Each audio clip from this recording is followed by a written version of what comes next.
5월 23일 목요일 5분 브리핑입니다.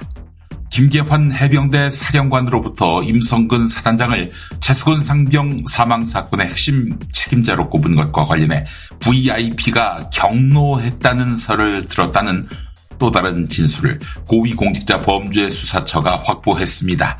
최근 해병대의 한 간부는 공수처 조사에서 대통령 경로 시점 다음 날인 작년 8월 1일 오전 회의에서 김계환 사령관으로부터 그 사실을 들었다고 진술했는데요.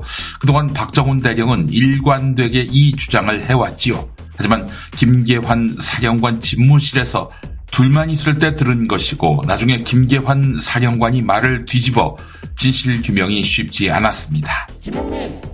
국민의힘 당원만 쓸 수 있는 당원 게시판에 당이 용산을 향해 머리를 조아리기 바빴다. 의원들이 특검법 재표결 때 찬성표를 행사해달라라는 요구가 올라왔습니다. 현재 국민의힘에서 최해병 특검법 재표결 때 찬성표를 던지겠다고 밝힌 건 김웅, 안철수, 유의동 의원 등 3명입니다. 김웅 의원은 이번에 10표는 이탈해서 찬성표를 던질 것이라고 했는데요. 최상병 특검법이 재석 3분의 1을 넘지 못해서 폐기된다 하더라도 야권은 22대에서 특검법을 재추진할 텐데요. 21대이긴 하지만 만약 이번에 반란표 8표가 넘어간다면 22대 통과 가능성은 더욱 높아지게 됩니다. 국가통합인증마크 KC가 없는 해외 일부 품목의 직접 구매, 즉 직구를 금지하겠다는 정책이 사흘 만에 철회된 가운데 고령자의 운전자 자격 제한 정책 발표를 둘러싸고도 혼선이 이어졌지요. 이런 가운데 최근 이복현 금융감독원장이 6월 중 공매도 일부 재개를 시사한 뒤 시장이 들썩였습니다. 대통령실이 결국 수습에 나섰지요. 그럴 계획 없다라고 말이죠. 동아일보는 여권에서는 정책의 역풍이나 부작용을 점검하기 위해 일부러 반대 의견을 내는 레드팀이 정부에 없다 보니 이런 헛발질이 계속되고 있다고 지적합니다. 그럴 수밖에요. 사실대로 보고해도 화를 버럭 내는 자가 대통령으로 있는데 말입니다. 중앙일보에 현재 공직사회 동향을 전한 기사가 실렸습니다. 극도로 몸살이는 분위기가 세종시를 뒤덮고 있다고 하는데요. 야당이 적극적으로 밀어붙일 게 뻔한 정책은 총대를 안 매려 하고 그 이전에 용산으로 파견 나가서 윤석열 정부 사람으로 찍히는 일 자체를 피하려는 기류도 있다고 합니다.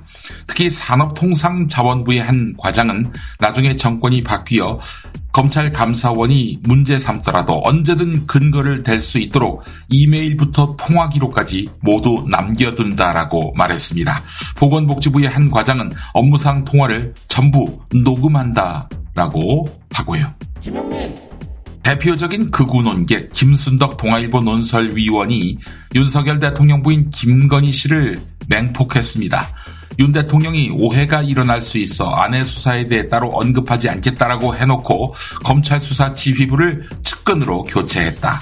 153일 만에 공식 석상의 모습을 드러낸 김 여사의 표정은 내 남편이 다 정리했다는 팽팽한 자신감이었다. 라면서 팽팽한이라는 표현까지 써가며 김건희 씨를 공격했습니다. 때마침 장인수 기자가 어제 디올백을 준 최재형 목사 민원을 해결하라며 김건희 씨가 대통령실 과장과 국가보훈부 공무원을 연결해준 사실을 폭로했습니다. 김건희 네가 뭔데? 아마 그 공무원들도 김건희 씨와 접촉하면서 다 녹음했을 겁니다. 신용카드 이용자들이 1개월 이상 갚지 못한 연체액이 2조 원을 넘는 것으로 나타났습니다. 카드 가입 문턱을 크게 낮추어 2002년부터 2006년 사이 수백만 명의 신용불량자를 양산했던 카드 대란 사태 당시와 맞먹는 규모입니다.